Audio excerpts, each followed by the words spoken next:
लाडक्या बहिणींना जे 1500 रुपये तुम्ही दिलेले आहेत, त्यांची व्यथा आणि त्यांची खुशी ही माझ्याशिवाय आणि कोणाला कळणार नाही.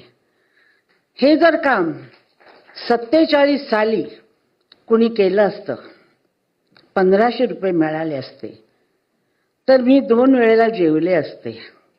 सकाळचं जेवण संध्याकाळसाठी जपून ठेवलं नसतं. मैंने खाना संभाल के रखना सीखा था, क्योंकि मैं दोपहर को खाना नहीं खा सकती थी.